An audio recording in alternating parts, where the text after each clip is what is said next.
ගිනි මල් පිපුනාය දොරකඩ වරක් නොවතා වතාවක්. ඕගොල්ලෝ දෙන්න ගොඩාක් දේවල් ජීවිතේ කැප කරා අපි වෙනුවෙන්. ඉතින් ඒක නිසා මේ ඕගොල්ලෝ දෙන්න තැන් දෙකක ඉන්න එපා. මට මතකයි ගිනි මලක් පළවෙනි ඥානිස්තර හමුදුරත් එක්ක කැලණියේ නේ එතකොට. නෑ මම දන්නවා මෙහෙම එකක්. ඒ කියන්නේ මට තිබුණු ඉඩ මට තිබුණා. ජපන් දරුවා පොඩි කාලේ ඉඳලම අර මෙකැනික්ස් මේවා වල සෝෂල් මීඩියා. හරි ඒක කරනවා. අපේ එකා තාම පරිප්පුවට අලුණු චිත්‍ර ඇඳලා. මම හැමදාම විශ්වාස කරපු එකක් තමයි මේ දනගේ කටහඬ අපි එක තැනක එක ෆ්‍රේම් එකක හැදුවොත් ඒක අපිට කරගන්න විනාශයක්. දෙදෙනෙක් ගීත රචකයෝ දෙන්නෙක් එකතු වෙලා පද රචනයක් කරපු ගීතයක අනන්තය වෙත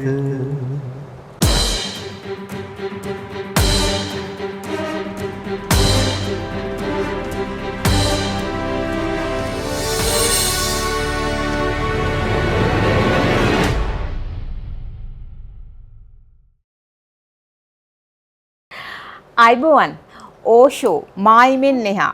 දැන් අදත් මට හම්බුනේ කෙනා කොහොමදත් මේ මායිමෙන් එහාට ගිහිල්ලා ඉන්නේ. ටික කාලයකට එනවා ලංකාවට ආපහු යනවා. දැන් නම් ඔන්න වැඩිපුර කාලයක් ලංකාවේ ඉන්නවා කියලා කිව්වා. කොහොම වුණත් යන්න කලින් අල්ලගත්තා මම.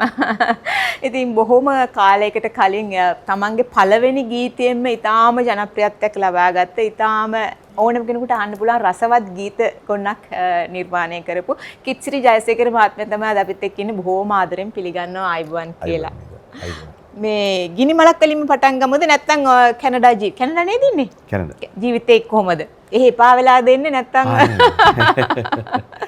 කැනඩා එපා වීම නෙමෙයි ඇත්තටම මම මේ අවුරුද්දේ සරසවි සම්මාන උළෙලේ හොඳම ගායකයාට හිමි සම්මානය ලැබුවා.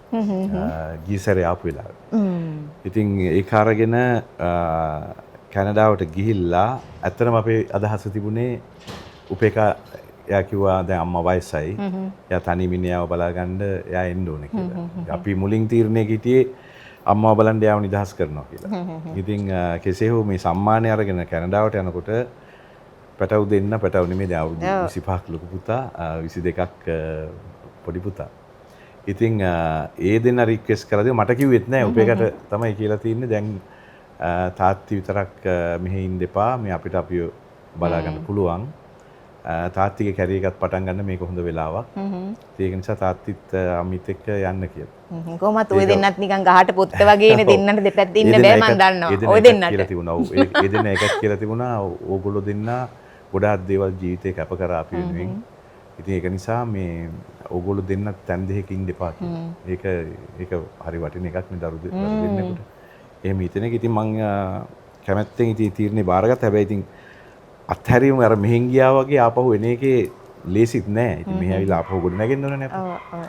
ආය ඉඳලා අපි පටන් ගන්න. මේ ටිකේ ඕකට තමයි ටිකක් ස්ට්‍රගල් කරන්නේ. ස්ටුඩියෝ එකකුත් පටන් ගන්න තිබුණානේ කලින් ස්ටුඩියෝ එකක්. ඔව් කලින් මගේ ස්ටුඩියෝ එකක් තිබුණා. දැන් ඒකම මම මොකද අද කියන්නේ ස්ටුඩියෝ එකක් කියන්නේ රෙකෝඩින් ස්ටුඩියෝ එකක් කියන්නේ ලොකු ඉන්වෙස්ට්මන්ට් එකක්. මම කැසට් මාකට් එකක් CD මාකට් එකක් අද නැහැ. ඉතින් ගොඩක් වෙලාවට සෝෂල් මීඩියා එකෙන් අපිට වැඩ කරන්න සිද්ධ වෙලා තියෙනවා. ඒක නිසා ඒකට සුදුසු විදියට සහ බෑන්ඩ් එක ඔකෙස්ට්‍රා ප්‍රැක්ටිසස් කරන්න පුළුවන්. හොඳ ඉඩ කඩක් තියෙනවා මම ගෙදර පල්ලෙහා ස්ටුඩියෝ එකේ තියෙන තැනම. ඒ විදිහටම කරනවා. ඊට අමතරව අර කලින් ගෙදරම තාම ඉන්නේ. කලින් ගෙදරමයි පැලවත්තේ. ඊට අමතරව මේදා මම පටන් ගත්තා වෝකල් ට්‍රේනින් ක්ලාසස් ටිකක්. හේතුව මම ඇත්තටම කැනඩාවේදී ගොඩක් වෙලාවට මේ මම කොහොමද බටහිර සංගීතයට කැමති වෙයි දෙකම මගේ ඇඟේ තියෙනවනේ. ඉතින් ඒක නිසා ගොඩක් වෙලාවට මට මුණ ගැහුණා මේ වර්ක්ෂොප්ස් වල ගොඩක් අය ඇමරිකාවෙන් එන අය. ඒ කියන්නේ ඒ ගිල්ලත් ඉගෙන ගත්තා. ඔව්. ඉගෙන ගත්තා කියන්නේ ඒගොල්ලෝ ඒ වර්ක්ෂොප්ස් වලට ගියාට පස්සේ කියන්නේ අපිට මං කියන්නේ මේ තියරිටිකල් දේවල් නෙමෙයි ගොඩාක් දේවල් ෆන්ඩමෙන්ටල්ස් ඇත්තට. ඒවා අපිට ගන්න පුළුවන් ඒගොල්ලන්ගේ. ඒගොල්ලෝ එක්ස්පීරියන්ස් තියෙන ආටිස්ලා. හරි රෙකෝඩිස්ලා. එහෙම නැත්නම් කම්පැනි ඕනර්ස්ලා. ඒ වගේ ඇවිල්ලා මියුසික් ඉන්ඩස්ට්‍රි එකේ ගොඩක් වෙලාවට කැනඩා ඇවිල්ලා වර්ක්ෂොප්ස් කරනවා. ඉතින් මට ඒ වගේ සමහර අවස්ථාවල් ලැබුණා ඒවට සහභාගී වෙන්න. ඉතින් ඒවා ඇතුලේ මම කල්පනා කරුවා මේ මං හොයන එක නේද මේ තියෙන්නේ කියලා. ඉතින් ඒකේ මූලිකව ඇත්තටම මේ අපේ මං දැන් ගොඩාක් අය මම දකිනවා සින්දු කියන්න කැමති. ඒගොල්ලන්ගේ වයස ප්‍රශ්නයක් නෙමෙයි තියෙන්නේ. අර ඒගොල්ලෝ ජීවිතේ ගොඩාක් දේවල් කැප කරලා අවසාන කාලේ ජීවිතේ සතුටින් ඉන්න උත්සාහ කරන අය ඉන්නවා. මං ඒ අයට සහ තරඟවල තමන්ගේ කටහඬ හොඳට හදාගන්න කැමති. ගොඩාක් අයගේ ප්‍රශ්න අපි දකිනවනේ කමියුනිටි වලදී. ඒ වගේ අයට මම උදව්වක් හැටියට කරනවා. ඇත්තට මේක මම ඒ කියන්නේ මට ව්‍යාපාරයක් එක මගේ පැත්තෙන් බාගත්තාම. ඉතින් මං දන්න දැනුම මං ඒගොල්ලන්ට දෙන ඒ වගේ වැඩකුත් මම පටන් ගත්තා. දැන් ඒ අවුරුදු කීපයටම ඔයාට මියුසික් අතෑරුණා වගේ දෙයක් ඒ කාලේ ඊට පස්සේ වැඩ කරාද? ඇවිල්ලා යන කාලෙදී. ඇවිල්ලා කරාට අර මේක මේ මහ පොළොවෙන් ඈත් වුණාට පස්සේ ඒක ලේසි නෑ. ඔයාට ඔයාව නැති වුණා වගේ හිතුණාද? නෑ මම දන්නවා මෙහෙම එකක්. ඒ කියන්නේ මට තිබුණු ඉඩ මට තිබුණා. ඉතින් ඒක මට හිතුණා මේ යම් කිසි දවසක මහ පොළොවේ මේ හැමදාම ඉඳ ඒ තැන නැති වුණාට හැබැයි මම ගිහිල්ලා එනකොට ඒ ඉඩකඩ මට දැනෙනවා. ඉතින් ඒක නිසා මම හිතනවා මේ ක්ෂේත්‍රේ දැන් ඊයේත් මට අර වැඩසටහනදී හම්බුණා ඒ කිව්වේ ඔයා මේ ලංකාවේ වුණා කියලා අපි හිතන් ඉන්නේ කියලා. ඉතින් මම ගියත් ගියේ පරණ ප්‍රෝග්‍රෑම් එකක් හරි යනවා. ඉතින් ඒක මම හිතනවා කලාකරුවෙකුට ලැබෙන දුර්ලභ වාසනාවක්. ඒක මම හිතනවා මම මොකද්ද පිනකට මට ලැබුණා. කිච්චිරයාගේ මුල කාලේ ඉඳන්ම මට කිච්චිරයා හම්බුණා. මට මතකයි ගිනිමලක් පළවෙනි ඥානිස්වර හමුදුරුවොත් එක්ක කැලණියේ එතකොට ඒ කාලේද ඊට පස්සේ ස්වර්ණවාහිනිය ස්වර්ණ සාජ්‍ය. ඉතින් ඒ ගමන අපි ඒ විදිහට ඒ ලෙන්ගතුකම තිබුණා. කිච්චිරයාගේ වයිෆ් උපේකා ගංගොඩවිල මහත්මිය මගේ නර්තන ගුරුවරිය විශ්වවිද්‍යාලේ. ඒ ගෞරවෙත් මිට තියෙනවා. දැන් මේ වැඩසටහනට එන්න කිව්වට එන්නේ නැහැ. ඉස්සරහට වෙලා ඉන්නවා. වෙන දවසක අපි යත් එක්කත් කතා කරමු. ඒ ගිනිමලක් එකෙන්ම කිච්චිරයියා ඊටාම ජනප්‍රියත්වයට ආවනේ. ඒක ඔයා හිතන්නේ මොකක්ද ඒකට හේතු වෙන්නේ නැත්තේ?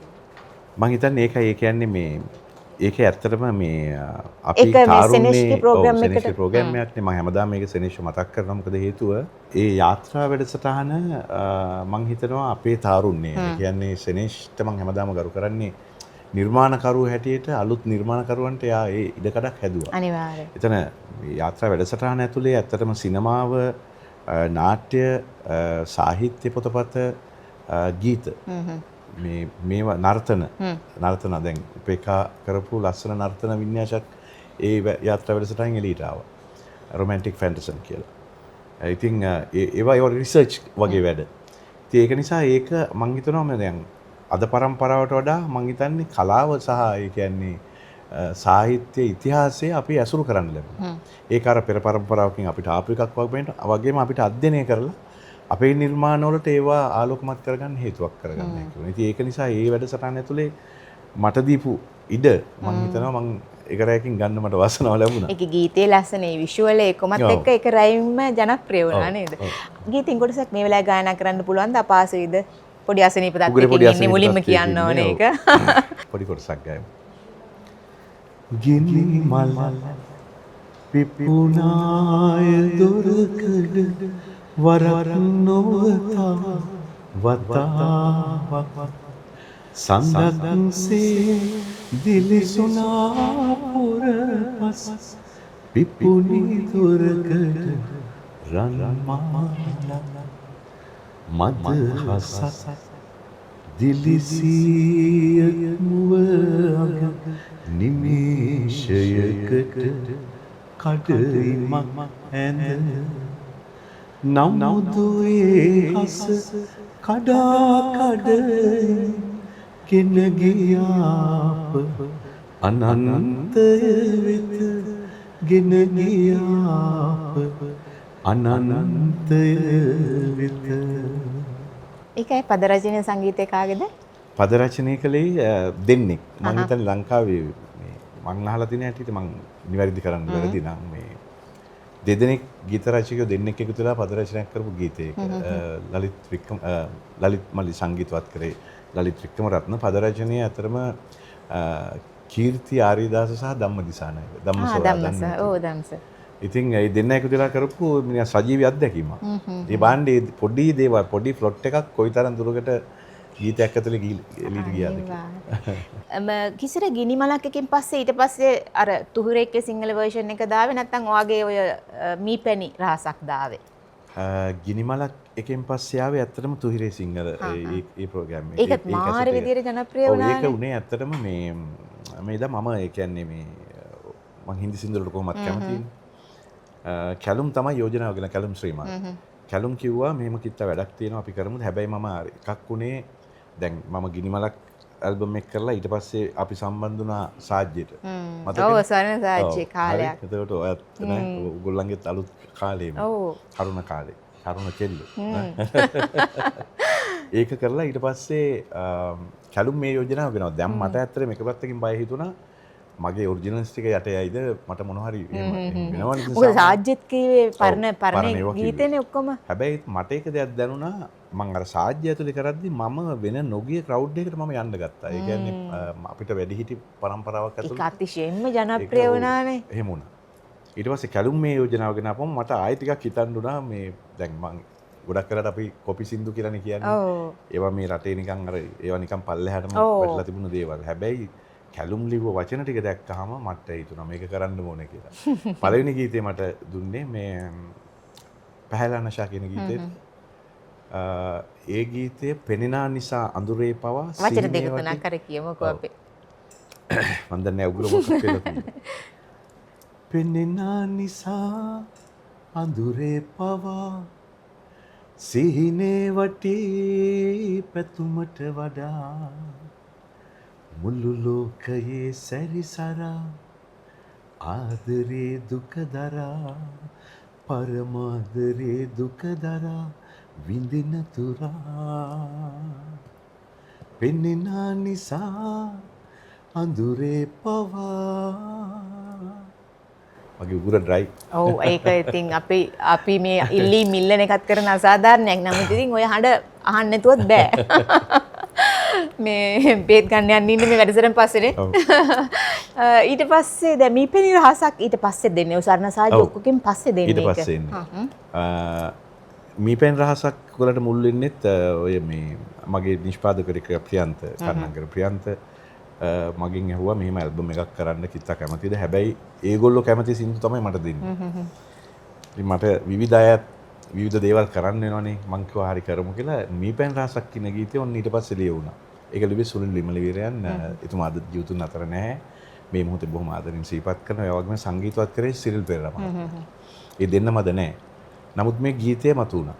ඉතින් ඒ ඇල්බම් එක ඇතුලේ ඒක සහ චලනී ඔබ ගියත් යන්න වෙන්වි තව ගීත කීපයක් මම හිතන්නේ ගුවන්විදුලි වල ඒ කාලෙත් කිසිරිය මම හිතන්නේ ඒ ඉදිරිපත් ඒ ළඟ ළඟ ආව ගීත ඔක්කොම ජනප්‍රිය වුණා එකම විදියට නේද? දැන් ගොඩක් අයට එහෙම නෑනේ. ඩාක් සින්දු කියලා කීපයයිනේ ජනප්‍රිය වෙන්නේ. කිසිරිය ඒකේ අනෙක් පැත්ත.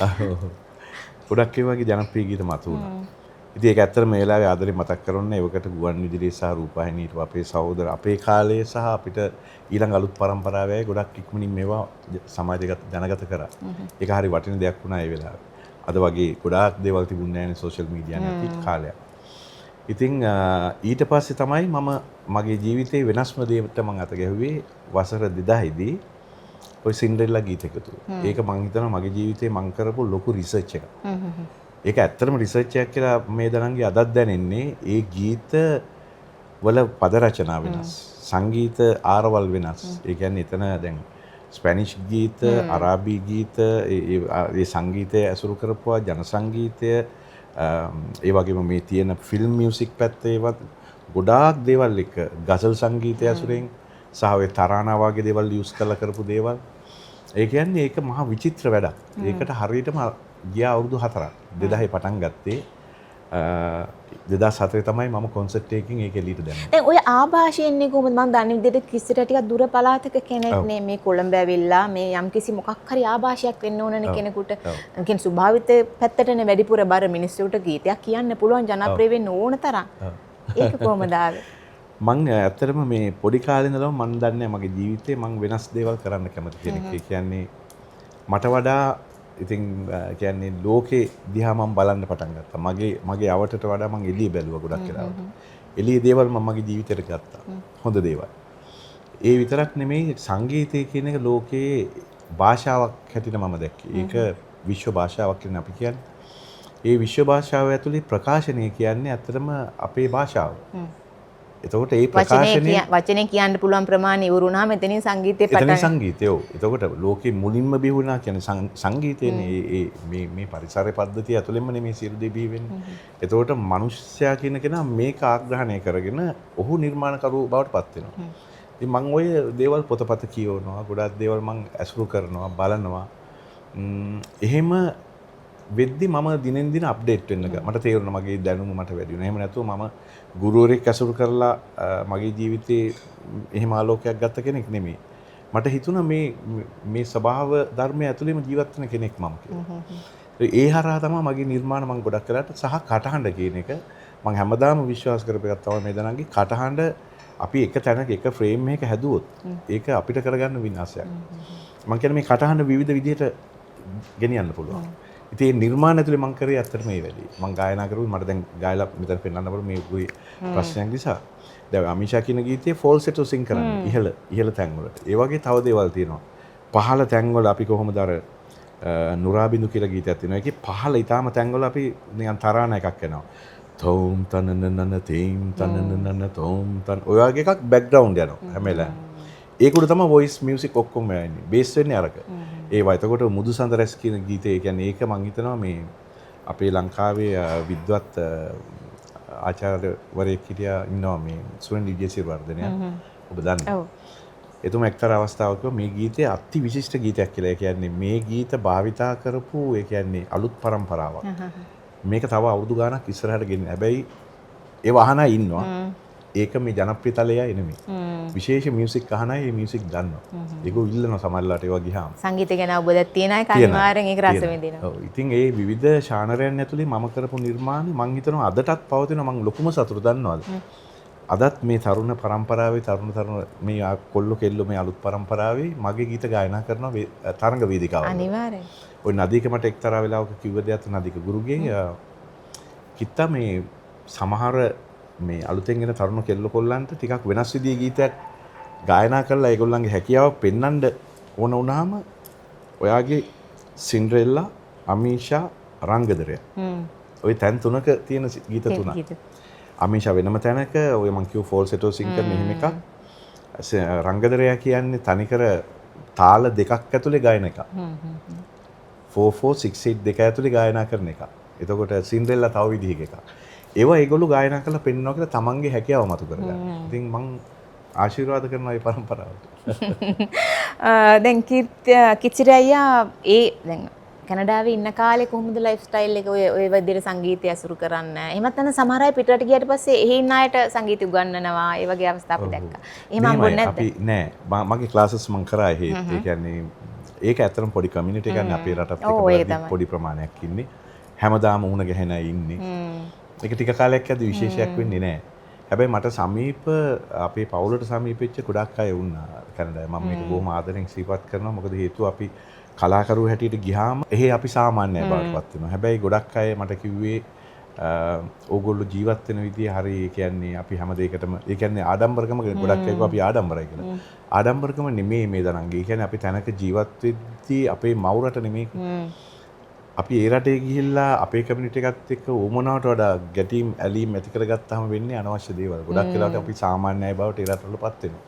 ඉතින් ගොඩක් වෙලාවට අපි තෝරා බේරාගෙන ඇසුරු කරපු පිරිසක් හිටියා. හැබැයි මට ලොකුම වාසනාව තමයි අවුරුද්දකට සැරයක් මම කොන්සර්ට් එකක් කරා. ඒක පොකට් කොන්සර්ට් එකක් හැටියට කරේ. ඒකට මට 300-400ක් කොහොමත් මගේ ක්‍රවුඩ් එකක් හිටියා. දැන් ලංකාවෙත් කරන්න යනවනේ කොන්සර්ට් එකක්. ඔව් ඉදිරියේ මගේ ඇත්තටම දැන් මේ ඇවිල්ලා මට ගොඩක් අය යෝජනා කරේ කොන්සර්ට් එකකින් ඔය ආපහු මේක පටන් ගන්න කියලා. අනිවාර්යයෙන්. ඉතින් ඊට කලින් පොඩි වැඩ ටිකක් තියෙනවා මේ තාම අපි මේ සූදානම් වෙනවා. සරසවි සම්මානය හම්බුනේ මොන සිනමා පටේ මොන ගීතයටද? ඒක ගුරු ගීතේ. ගුරු ගීතේ චිත්‍රපටයේ ඉපල් රිකිලි සුලං කියලා. ඒක ඇත්තටම අර මං කිව්ව මේ මම ලංකාවේ යන්න කලින් 2010 අන්තිමට කරපු ගීත එකතුවේ එක ගීතයක් ගුරු ගීතේ නවකතාව ඇසුරින් ලියපු එකක් ඉපල් රිකිලි සුලං කියලා. වසන්තේ යලිත් එනවාමයි හරි ලස්සන මේක. ඒකනේ තීම් එක උනේ ගීතේ නවකතාව. ඉතින් ඒක ඇසුරු කරලා නුවන් ලියනගේ මට ගීතයක් ලියලා දුන්න ඔය අන්තිම ඇල්බම් එකට කෙටි කතාව. ඒකට ලෙලුම් රත්නායක තමයි මම තෝරගත්තේ මියුසික් කරන්න. මොකද ලෙලුම්ගේ මියුසික් මම හැමදාම අලුත් විදිහට දැක්කා. ඔය මගේ අමීෂා ඇල්බම් පිටිපස්සෙත් ලෙලුම්ගේ ඒ හේවණැල්ල තියෙනවා. ලෙලුම්ලා ජයන්ත රත්නායකලා සංගීත් වික්‍රමසිංහ මහේන්ද්‍ර පැස්කල් ගොඩාක් අය ඒක ඇතුලේ නදීක ගුරුගේ නදීක ජයවර්ධන ගොඩාක් අය වයලින්ස්ලා දෙන්නෙක් හැටියට දිල්පහන් රුක්ෂාන් අද ඒගොල්ලෝ ගොඩාක් ජනප්‍රියයි මේ රටේ. ඒ ගොඩාක් අලුත් සංගීත ශිල්පියෙක් එකතුලා කරපු වැඩක් ඒක. ඔය අතරේ ඒක කරලා 2010 තමයි මම නැවත අර ගීත එකතුරු ගියේ. මම හිතුවේ නෑ ඇත්තට මේක ඒ කියන්නේ සිනමා පටයකට ඒ ගීතය ගැනේ කියලා. කෙසේ හෝ 2018 විතර නුවන් මගෙන් මැසෙන්ජර් එකේ මම ඇහුවා කිත්තා මේ මේ සෝන් එක ඉල්ලනවා මේ ගුරු ගීතේ ෆිල්ම් එකට. ඉතින් ෆ්ලොට් එක ඒකමනේ. මං කිව්වා දෙන්න කියලා. ඉතින් ඒක කොහොම හරි ෆිල්ම් එක ඇතුළට ආවා. හරි ලස්සන මේ විෂුවල්ස් එකක් ඒකේ තියෙනවා. ඒක මං හරි අර විෂුවල් බියුටි එක උපරිමයෙන් කරලා තිබුණා. ඉතින් මම සතුටු නෑ. හැබැයි හිතුවේ නෑ සම්මාන එහෙම මං එහෙම සම්මාන හොයාගෙන නිර්මාණ කරපු කෙනෙක් නෙමෙයි. මම දේවල් කරන් යනවා. ඉතින් මිනිස්සු පිළිගන්න නොගන්න එක ඒකේ සමාජයට අයිති එකක්. කොන්සෙප්ට් එක මොන වගේ එකක් වෙයිද? මේක මං හිතනවා විචිත්‍රම එකක් කරන්න ඕනේ කොන්සෙප්ට් එකක් හැටියට කරද්දි මගේ මුල් ගීතයේ ඉඳලා අවසානයේ දක්වා. සහ මං ගායනා කරපු හින්දි ගීත. ඒ වගේ විවිධ ගීත ගණනාවක් හැඩතලගල ගණනාවක් එක්ක තියෙන එකක්. ඒක විචිත්‍ර කොන්සෙප්ට් එකක් වෙයි.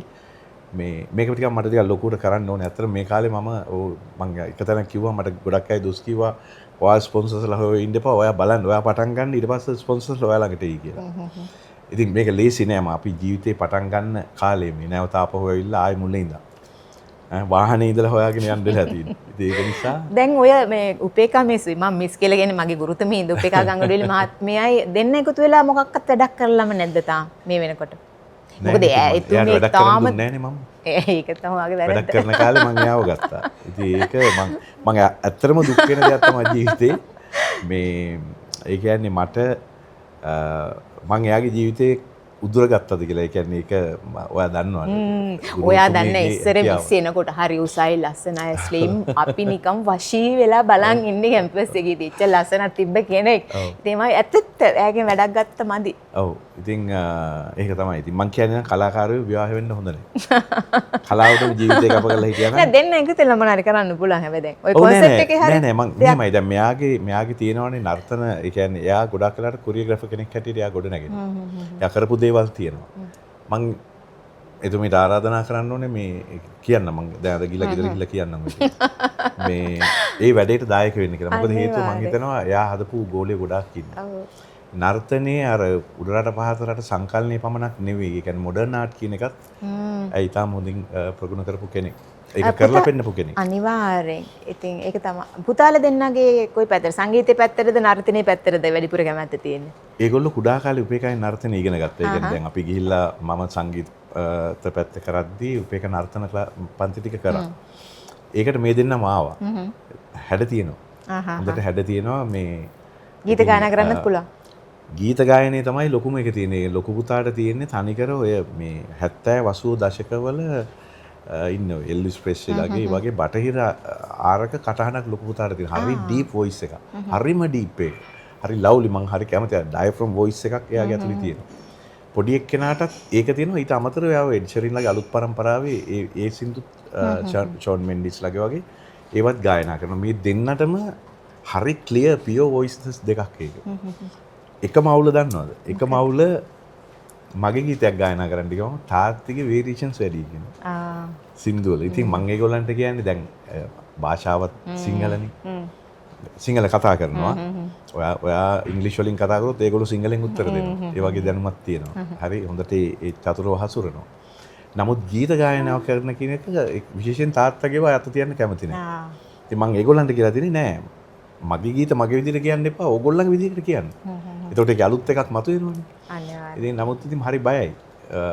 මගේ ලොකු හීනයක් ආසාවක් තිබුණා. ඇත්තටම මගේ ගීත මම ජීවත් වෙලා ඉද්දී මගේ දරුවෝ දෙන්නෙක්ගේ හඩින් අහන්න බලමු.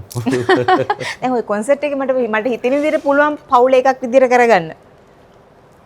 ඒ දෙන්නා වගේ ආගමනේ ඒ හරහා එන්න පුළුවන්. මෙහෙමයි මං කිව්වේ යාට ඒගොල්ලන්ට මං කියලා තියෙන්නේ හරි ඔයාට හිතුණු කාලයක කරන්න මම බල කරන්නේ නැහැ කිසිම දෙයක් අපි දෙන්න මෙහිමයි කවදාවත් දෙයකට ෆෝස් කරන්නේ නැහැ ඒගොල්ලන්ව ඒගොල්ලන්ගේ এডুকেෂන් එකේදී පාවා අපි ඒගොල්ලන්ට කිව්වේ ඕගොල්ලන්ට ගැළපෙන ඕගොල්ලන්ට සතුටු මොකද කැනඩාව කියන්නේ ගොඩාක් දියුණු රටක් හරි ඒ රටේ අපිට එකක් කරලා එකපාරට යන්න ඕනේ එකක් කරලා අතරමඟ නවත්තලා තව දෙයක් අපේ කැරියරයකට ගැළපෙන දේවල් කරන්න ඉතින් ඒක නිසා ඒක හරි වටින අවස්ථාවක් ඉතින් ඒ අවස්ථාවේ දරුවෝ නෙලා ගත්තා ඉතින් ලොකු පුතා දැන් මෙකනිකල් ඉංජිනේර කෙනෙක් හැටියට යා වැඩ කරනවා. පොඩ්ඩක් නර්සින් කරන්නේ. යා කැමති ඒ පැත්තට. එයාට තව අවුරුදු දෙකමාරක් විතර ඉන්න. ওই ආතරේ තමයි අපි ආවේ. දුක දෙන්නව මිස් වීම පොඩි එකක් තියෙනවා. මොනවා දරුවටම. ඉතින් නමුත් අර ෆෝන් එකකින් කතා කරලා ඒ ලබන දුරස්ත ආදරය විතරයි දැන් තියෙන්නේ. හැබැයි මම ඉදිරියේ ජූන් ජුලයි වගේ මට තියෙනවා මම ඊට අමතරව අපි අර කල්චරල් වැඩ වගේක් කරා මේ වෙඩින්ග්ස් වල මම පෝරු අෂ්ටක කරා. ඒ කියන්නේ අපි ගියාම අපි දැක්කේ ටිකක් අපේ කල්චර් එක එහෙ පේන්නේ නැහැ. ඊට පස්සේ උපේකයි මමයි එකතු වෙලා මෙයා උපේක තමයි ඇත්තට මට ආරාධනා කරේ පෝරු අෂ්ටක කියන්න කියලා. ඉතින් මම ඒක වෙනම පුරුදු වෙලා ඒක පාරම්පරිකයි නෙමෙයිනේ අපි. ඒක පුරුදු වෙලා ඒක ටිකක් විචිත්‍ර වැඩක් වුණා. ඉතින් ඒකෙන් අපිට හැම සමයකම වෙඩින් 10-15ක් තියෙනවා. කැනඩාවේ ප්‍රාන්ත ගණනාවක ඊට පස්සේ ඇමරිකාවේ පව අපි මේ යන්න ගත්තා. ඉතින් ඒක පොඩි වෙනත් එකක් ඔය ඒ වෙනුවෙන් මම පොඩි සමයකේ පොඩ්ඩක් මාස දෙකක් විතර ආපහු ගිහිල්ලා එනවා ඒ වැඩ ටික කරා. ඔව්. දැන් ලංකාවට එනකොට ලංකාවේ දැන් මේ සැරේ දේශපාලන තත්ත්වය සම්පූර්ණයෙන් වෙනස් කන පිට ගහලා තියෙනවා. අපි හිතුවෙත් නැති දෙයක් එහෙත් එක්ක සංසන්දනය කරනකොට ලංකාවේ පුරවැසියෙක් විදියට කිසිරේ දකින්නේ කොහොමද මේ දේශපාලන වෙනස් වීම සහ මේ යන විදිය? ඔව් මේක මං හිතනවා අලුත් පරම්පරාවක් අතට යන්න ඕනේ කාලෙ මේ තරංග. ඒ කියන්නේ අපි වින්දිත මං හැමදාම කියන දෙයක් තමයි අතීත පරම්පරාවන්ගේ වින්දිතය අපි. අතීත පරම්පරාවන්ගේ වින්දිත ඒක අපිට පිළිගන්න සිද්ධ වෙනවා. මොකද අපේ තරුණ කාලේ කියන එක මට මතකයි 88 89 කාලේ මම හිතුවා මම තරුණෙක් කියලා ඉන්න එක සාපයක් කියලා. ඔව්. ඒ කියන්නේ කොයි මොහොතක හරි කවුරු කෙනෙක් ඇවිල්ලා මගේ තරහකාරයෙක් හරි වෙලාවට අපිට එහෙමයි හිටියේ නෑ. එහෙම ජීවිත අවදානමක අපි වුණානේ. එතකොට ඒ අතීත පරම්පරාවන් වල දේවල් ඒ ගැටීම් මේ සියල්ල මේ සමාජයේ බෙදලා වෙන් කරපු දෙයක් තමයි දේශපාලනය කරේ. මං කියන්නේ මේක වෙන්න හොඳ නැහැ. කිසිම රටක මං කියන්නේ ලෝකේ දියුණුවයි සම්මත. අපි ගොඩාක් දියුණුව කියලා අපි කතා කරාට හැබැයි මිනිස්සු ඇතුලේ තාම ඉන්නවා අර නපුරු සත්තු. මං කියන්නේ සත්තු නැති කරගෙන අපි ඊට වැඩි මානවයා ගැන හිතන සමාජයක් ගොඩනගන ඒක කරන්න පුළුවන් අපේ පරම්පරාවට විතරයි කියලා මම විශ්වාස කරනවා. ඉතින් මම මේකට උදව් කළා. හැබැයි මම වන්දනාව යන කෙනෙක් නෙමෙයි. මට හරි කෙනෙක් කියලා දැනුනොත් මං එතන කෙලින් හිටගත්තා.